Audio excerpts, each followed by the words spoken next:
Filming on location today in Willie White Canyon outside of Cladcroft, New Mexico, at an elevation of about 8,640 feet above sea level and an ambient air temperature today of about 53 degrees.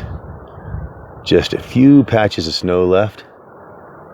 Spring is upon us and the runoff is here. Hi folks, Dan with High Country back at you with another video. I want to apologize in advance if there's any wind noise. I do have my windsock tribble on my chest, but the breeze is pretty stout today, and so it may bleed through just a little bit, and if it's annoying, I do apologize. In our continuing epic quest for finding wild food, today's episode is going to be about pine needle tea. And you may say to yourself, well Dan, what is pine needle tea and why would I want some? What is pine needle tea is exactly what it sounds like. It is a tea made from the needles of various conifers. Nothing more sinister or deeper than that. As to why you would want some, I can really think of three reasons. Number one, it's not something you can have every day. I don't believe I've ever been to a grocery store where I could walk in and buy fresh spruce and fir needles to take home and make tea. So it's something you can really only get when you go to the wild and work for it as a treat, as a reward for going out to the field. Number two, it's good for you. It is full of vitamin C, it's got vitamin A, and it's got traces of other minerals and nutrients. So it's healthy. And number three, from a backpacker's or survival perspective, it's something you can acquire in the field. So you don't have to add weight and bulk to your load, or if you're already out here, you can get it with no added effort. So it's rare, you can acquire it in the field, and it's good for you. Those three things should be enough to give it a shot, I think. Now, this would seem to be a fairly small subject, but there's actually a little bit more going on than you would think. So let's start from the top with taxonomy. Most of the conifers you are familiar with are members of the family Pinacea. Now that would include spruce, fir, cedar, pines, larch, and hemlock. Now that is not the same hemlock that supposedly poisoned Socrates. That is a different organism. It is a shrub, not a tree. And you most assuredly do not want to make a cup of tea out of hemlock, the shrub, or it will be the last cup of tea you ever enjoy, or perhaps don't enjoy, as the case may be. But the others, with three exceptions, are edible. Now the three exceptions I have found in my research are Norfolk pine, yew, and Ponderosa pine. Now, Norfolk pine and yew do not natively occur on the North American continent. Some have been imported for ornamental use, so you may find them near settled areas or where settlements used to be, but you will not generally find them in the wild. I suppose it is possible that they have pollinated and migrated to some distance from settlements, but they will not be found in the wild. Ponderosa pine, on the other hand, occurs in a great variety all across North America in a number of subspecies. So, in the interest of beginning with things you're actually likely to find, we're going to start with the one tree that you can't eat on the North American continent, and that is the Ponderosa pine. Now this magnificent beastie is a Ponderosa pine. It is probably 110 or 115 feet tall, and it is enormous. Now, I live in the southern end of the Rocky Mountains, and the subspecies we have here is the Rocky Mountain Ponderosa pine. So they're not all going to be identical, but they're all going to be close. Now, let's walk up here a little bit, and I'll see if I can't give you a little ID on how to pick out at least this variety of Ponderosa pine. Now, the bark on mature trees is going to range from a yellow to an orangish red, as you can see right here. The young trees are going to look a little different. They're harder to tell, so let's just stick with the mature trees. And you'll notice they are very broad scales, very, very wide across. My hands are big enough to palm a basketball, so you can see that's a very broad scale in the bark. The other thing you're going to notice is they are a long needle, as you can see right here. The needles will be 4 to 7 inches long, depending on the tree.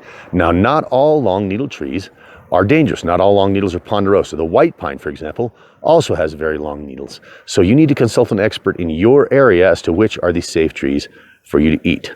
But something that is interesting here, when we get very close, you'll notice that your needles are going to occur in clusters of 2 or 3.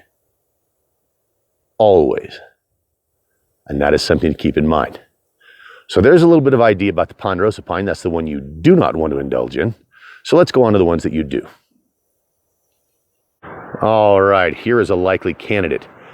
This is a fairly young tree. It is probably 12 or 13 feet tall, and that's going to be better. The younger shoots are going to be tastier. In addition, you'll notice that it is all bright green. There are no brown spots on the tree. That indicates that it is a tree in good health. And we don't want to strip needles from a tree that's already suffering from stress, so this is fairly important. Now let's walk up and I'll show you a couple of things about what you're going to want to select for your needles. Now, this is a good opportunity. You'll see right here at the end of this branch are these little nodules, the little brown lumps right there. Now, this is how pine trees grow. They will grow out from the stem toward the end of the branch. And these little nodules at the end are this tree getting ready to have its spring blooms. That is where your freshest green needles will be from. The other thing to look at, and I'm not sure how well this is going to show up on camera, I'll do the best I can, is you'll notice that about right here where my finger is, right there, the bark changes from a gray, fairly rough, what looks like tree bark, to sort of a creamy light brown color that's very smooth. And that is your newest leaves and shoots. And that's the part of the tree you're going to want to harvest. It's going to be a lot better tasting. It'll be less bitter. It's just going to be more entertaining and more tasty. So I'm going to harvest a couple of handfuls of this and we'll get back and start making some tea. We're just about set up to make our tea here. And here's what we've got for needles. It's one loose handful, and this would make 2 weak cups or one good strong one. But we're going to make one strong one just for ourselves. So let me get the stove fired up and we'll go through the process.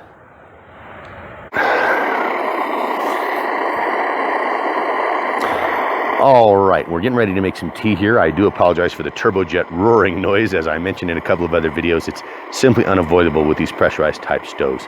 Now what you see here is a little percolator. It's just an aluminum coffee pot that my grandparents have had since the 1950s and that I acquired.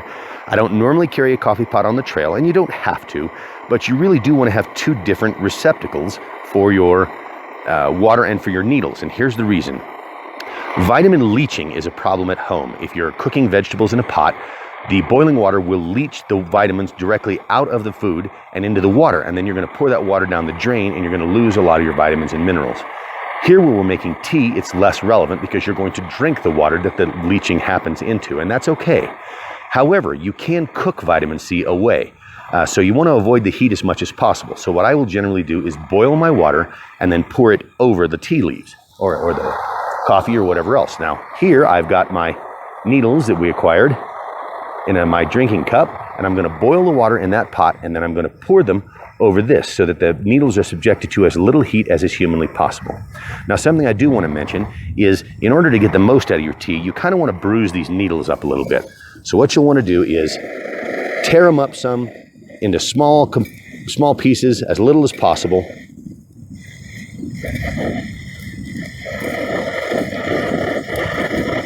And you're going to want to bruise the needles some. And that'll help release the juices where everything is that you want in your tea. So just tear it up fairly small. And then put it in there. And we'll let her sit tight until our water boils. And I'll be back with you. All right, our water has come to a boil, so we're going to turn off our stove here.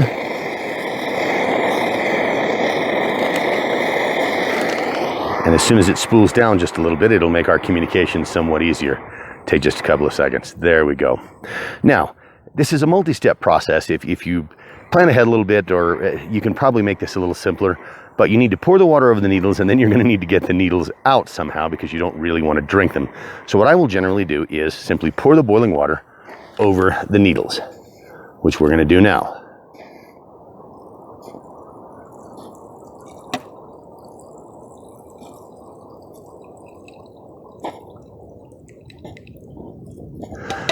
And then we're going to let our needles just steep for a minute.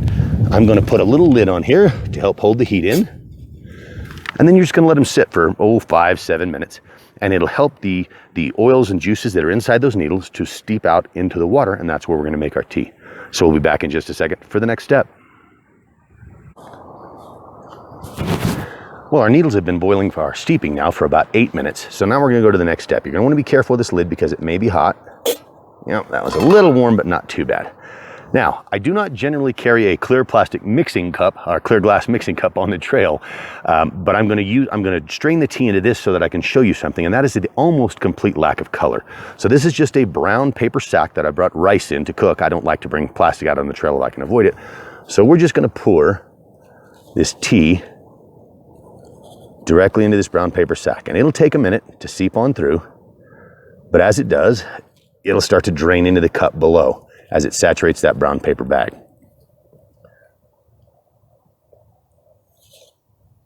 It'll take a couple of minutes. Remember, we're backpacking here. We're not in a hurry.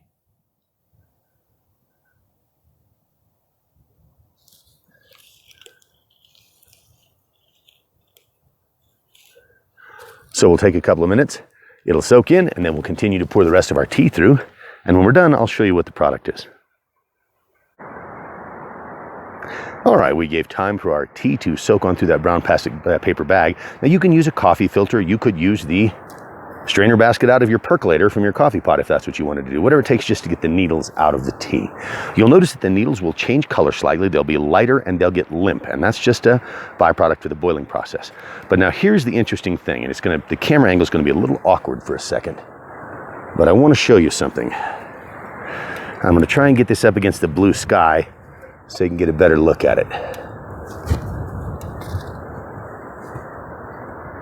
You'll notice that there is essentially no color. It doesn't come out like tea you're going to get at home, like Earl Grey or Red Zinger or something of that nature. If anything, there will be a very, very light yellow-green, like you diluted Mountain Dew 10,000 times. But basically, there just isn't going to be really any color. It's not the way this kind of tea works. So let's sit down and enjoy a cup of tea, shall we? All right, I've transferred my tea from my non-trail friendly glass mixing cup back to the metal mug that I normally carry when I'm on the trail, so let's take a little sample.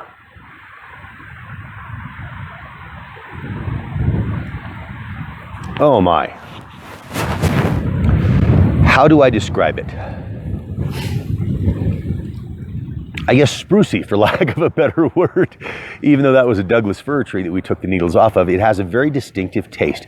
It is not strong, like I would say Earl Grey or Red Zinger that you would have at home. It's not a very, very heavy flavor. It's extremely light, but it is very slightly lemony.